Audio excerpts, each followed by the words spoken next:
ചങ്കിലെ ചോരയാൽ പ്രാണനിലെഴുതിയ നേരിൻ്റെ പേരാണ് സ്നേഹം. ഓശാന എന്ന് ആർത്തു വിളിച്ചവർ അവനെ ക്രൂശിക്കുക എന്ന് ആക്രോശിച്ച ദിവസം, വസ്ത്രങ്ങൾ വിരിച്ച് അവനെ എതിരേറ്റവർ അവൻ്റെ വസ്ത്രങ്ങൾ കീറി അർത്ഥനഗ്നനാക്കിയ ദിവസം, കഴുതപ്പുറത്ത് ഏറി വന്നവൻ്റെ ചുമലിൽ കുരിശു വെച്ചു കൊടുത്തുകൊണ്ട് അവനെതിരെ ആക്രോശിച്ച ദിവസം, ദുഃഖവെള്ളി. ഏശയ്യാ പ്രവാചകന്റെ പുസ്തകം 53-ാം അധ്യായത്തിൽ സഹനദാസനായ ഒരുവനെ വരച്ചു കാണിക്കുന്നുണ്ട്. സർവ്വലാരും പരിത്യക്തൻ, നിന്ദ്യൻ, അപമാനിക്കപ്പെട്ടവൻ. അത് മറ്റാരുമല്ല, സുവിശേഷത്തിലെ ക്രിസ്തു തന്നെയാണ്. കുരിശിൻ ചുവട്ടിൽ ഈശോ മന്ത്രിച്ചത് ഇപ്രകാരമാണ്: പിതാവേ, ഇവർ ചെയ്യുന്നത് എന്തെന്ന് ഇവർ അറിയുന്നില്ല, ഇവരോട് പൊറുക്കണമേ. കാരണം ദൈവം സ്നേഹമാണ്. 1 കൊരിന്തോസ് 13-ാം അധ്യായത്തിൽ സ്നേഹത്തെക്കുറിച്ച് മനോഹരമായ ചില വാക്യങ്ങൾ വിവരിക്കുന്നുണ്ട്. സ്നേഹം സകലതും സഹിക്കുന്നു, സകലതും വിശ്വസിക്കുന്നു, സകലത്തെയും അതിജീവിക്കുന്നു.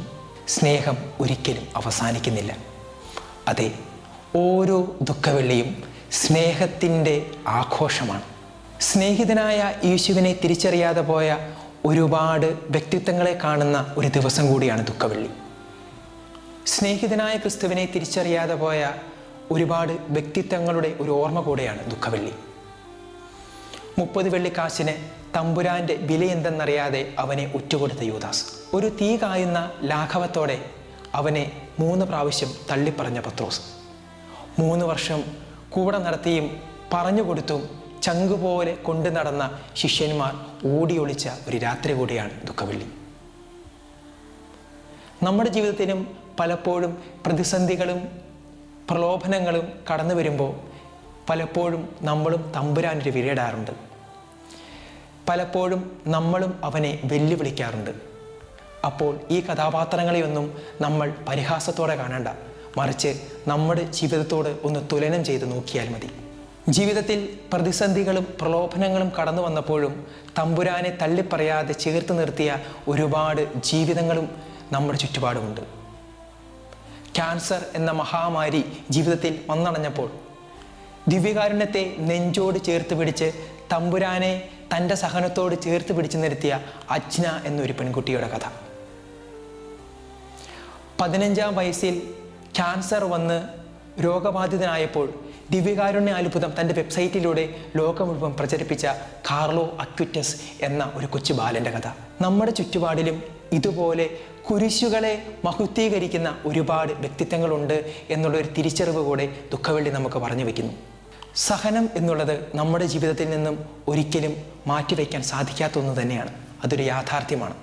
പലപ്പോഴും ഈ സഹനങ്ങളെ നമുക്ക് ജീവിതത്തിൻ്റെ ഭാഗമായി കാണാൻ സാധിക്കാത്തതാണ് നമുക്കൊക്കെ പറ്റുന്ന ഏറ്റവും വലിയ ഒരു പ്രശ്നമെന്ന് പറയുന്നത്. നമ്മുടെ ജീവിതത്തിൽ പ്രതിസന്ധികളും പ്രലോഭനങ്ങളും കടന്നു വരുമ്പോൾ നമ്മൾ ചിന്തിക്കേണ്ട ഈശോയുടെ ഒരേ ഒരു കാര്യം മാത്രമാണ്. ഒരു കല്ലേറ് ദൂരം നിന്ന് തൻ്റെ പിതാവിനോട് അവൻ പ്രാർത്ഥിക്കുവാൻ കാണിച്ച മനസ്സ്. നിൻ്റെ ജീവിതത്തിലും പ്രലോഭനങ്ങളും പ്രതിസന്ധികളും വേദനകളും ഒക്കെ കടന്നു വരുമ്പോൾ ഒരു കല്ലേറ് ദൂരം മാറി ഒന്ന് ശാന്തനായിരിക്കുക. നിൻ്റെ തമ്പുരാനോട് നിൻ്റെ വിഷമങ്ങൾ പറയുക. അപ്പോൾ അവൻ സ്വർഗത്തിൽ നിന്ന് മാലാഖയെ അയച്ച് തൻ്റെ പുത്രനെ ശക്തിപ്പെടുത്തിയതുപോലെ നിൻ്റെ ജീവിതത്തിലും ഒരുപാട് അത്ഭുതങ്ങളും അടയാളങ്ങളും പ്രവർത്തിക്കും. ഈ ഒരു തിരിച്ചറിവാണ് ഓരോ ദുഃഖവെള്ളിയും നമുക്ക് നൽകേണ്ടത്. ഈ ഒരു പ്രത്യാശയാണ് ഓരോ ദുഃഖവെള്ളിയും നമുക്ക് നൽകേണ്ടതും. ചിലർ തങ്ങളുടെ ജീവിതത്തിലെ ചില കുരിശുകളെ സന്തോഷത്തിൻ്റെ മഹത്വത്തിൻ്റെ കിരീടങ്ങളാക്കി മാറ്റാറുണ്ട്. ഒരച്ഛൻ വളരെ യാദൃച്ഛികമായി ഒരു ഇടവകയിൽ പ്രസംഗിക്കാൻ പോയി.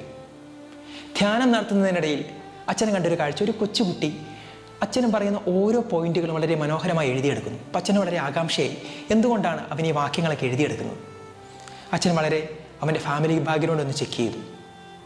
അപ്പോഴാണ് അറിഞ്ഞത് ഇവൻ്റെ അപ്പൻ പക്ഷാഘാതം വന്ന കിടപ്പിലാണ്. അമ്മയൊരു നേഴ്സാണ്, അമ്മ ജോലിക്ക് പോകുന്നു. ഇവനൊരു അനിയത്തിയുണ്ട്, അനിയത്തിയാണ് ഈ അപ്പനെ ശുശ്രൂഷിക്കുന്നത്. ഈ മകൻ അച്ഛന് പറയുന്ന ഓരോ കാര്യങ്ങളും എഴുതിയെടുത്ത് വീട്ടിൽ വന്ന് അപ്പനും അമ്മയ്ക്കും അനിയത്തിക്കും വ്യാഖ്യാനിച്ചു കൊടുക്കും. പക്ഷേ നമ്മൾ തിരിച്ചറിയാതെ പോയ ഒരു ചെറിയ ബാക്ക്ഗ്രൗണ്ട് കൂടി ഈ കൊച്ചു ബാലൻ്റെ കഥയിലുണ്ട്. ഇവൻ്റെ അമ്മ 9 മാസം ഗർഭിണിയായിരുന്ന സമയത്ത് ഈ മനുഷ്യൻ തികഞ്ഞ മദ്യപാനിയായിരുന്നു. ഈ മനുഷ്യൻ ഈ അമ്മയുടെ വയറ്റിൽ ചവിട്ടി. അങ്ങനെ മാസം തികയാതെ പ്രസവിച്ചതാണ് ഈ മകൻ. ആ അമ്മ അപ്പനെക്കുറിച്ച് മോശമായതൊന്നും തൻ്റെ മക്കളോട് ഇതുവരെ പറഞ്ഞിട്ടില്ല. ആ മകൻ ഇന്ന് ആ പിതാവിൻ്റെ അടുത്ത് വചനങ്ങൾ വ്യാഖ്യാനിച്ചു കൊടുക്കുന്നു.